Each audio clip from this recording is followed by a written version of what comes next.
টেটের result কবে বেরোতে পারে? সেটা বেরোবে। দেখুন, আমাদের কিছু কোর্টের বাধ্যবাধকতা আছে।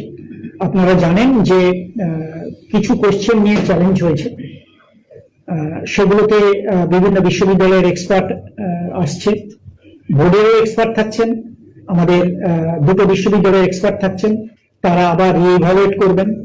আমরা এটা দেখে নিতে চাইছি, কারণ একটা কমপ্লিট না হলে আরেকটা আমরা চলে গেলে পরে তাহলে লিগাল কমপ্লিকেশনস তৈরি হতে পারে। অর্থাৎ আমরা কিন্তু এটা মানে স্বতঃপ্রণীত ভাবে এটা ডিলে করছি নয়, আমরা রেডি আছি। আমাদের অনেক পরীক্ষার্থী তারা কোর্টে গেছেন,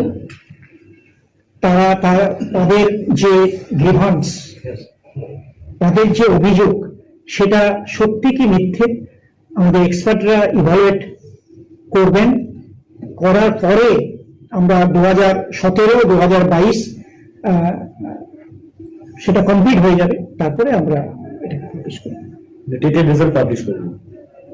17-22 মানে বুঝলাম না। 2017 টেট নিয়েও অভিযোগ আছে, কারণ যারা অনেকেই অকৃতকার্য হয়েছেন তারা বলছেন যে টেটের কোশ্চেন ভুল আছে। হ্যাঁ, কিন্তু এটা যেহেতু বিচারাধীন বিষয়, আমি মন্তব্য করব না।